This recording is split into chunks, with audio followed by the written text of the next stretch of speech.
Hey everyone, happy Monday and welcome to a new week. Let's get into our Today in History.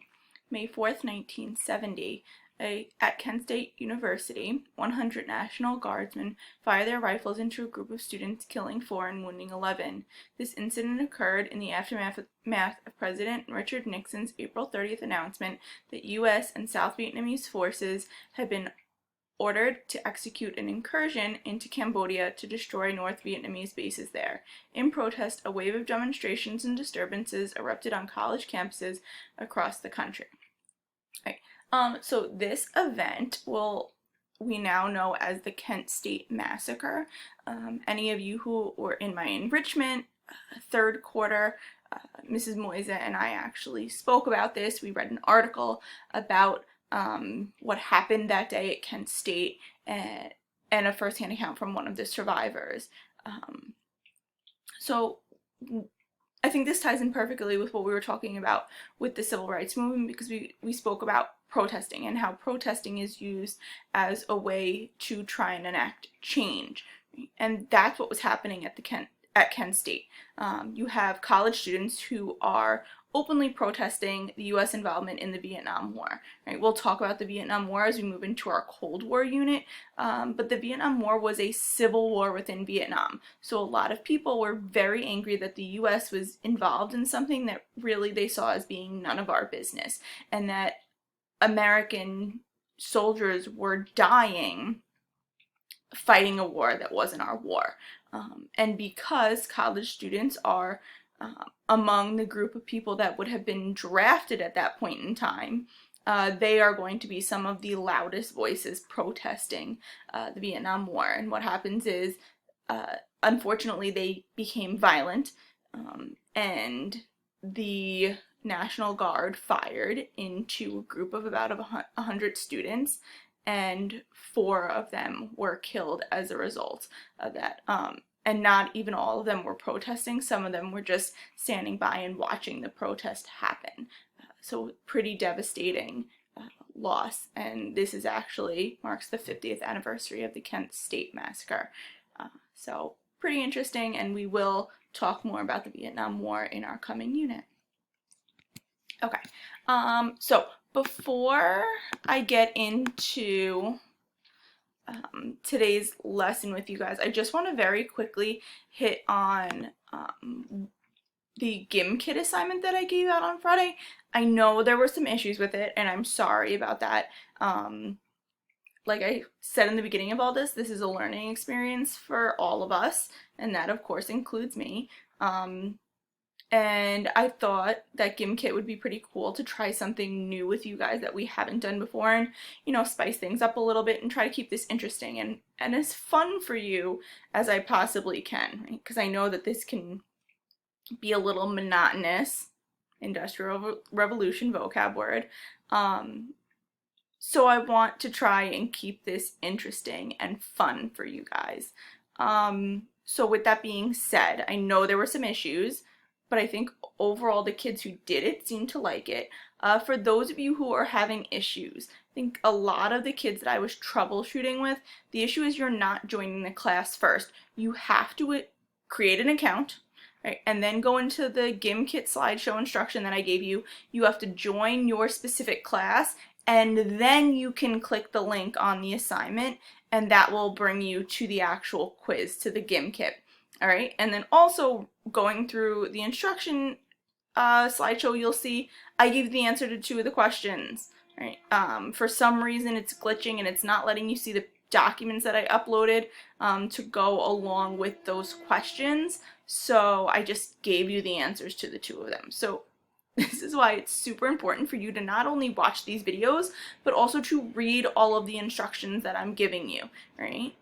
If we can't be in class together, I need you to, be reading instructions, because I'm really trying to go out of my way to create detailed instructions for you guys so that this is as easy as possible for everyone involved. So please, please, please make sure you're reading instructions. And then, of course, don't be afraid to reach out to me if you're having an issue.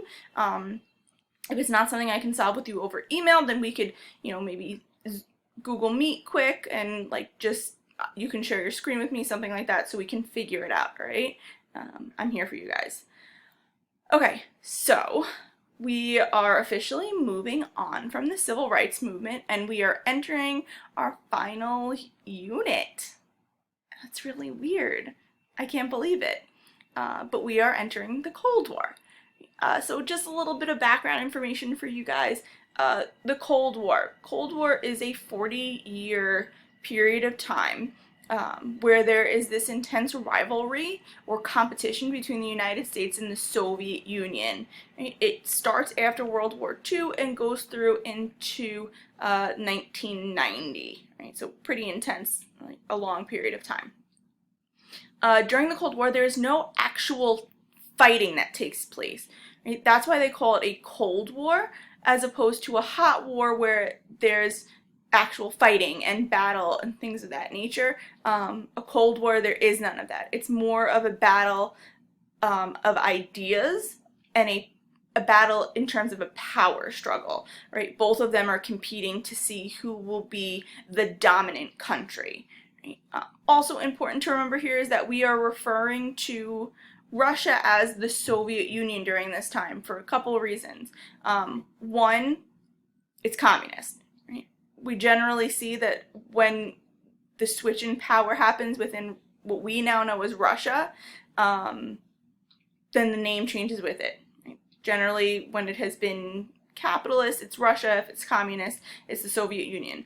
Also, the Soviet Union refers to a group of countries and not just Russia, right? Like we have the United States, where it's a bunch of different states within one country. The Soviet Union was a grouping of different countries in Eastern Europe, right? So it's not just Russia. There's other countries involved, right? So please keep that in mind, but Russia will, of course, be the main player in all of that, okay?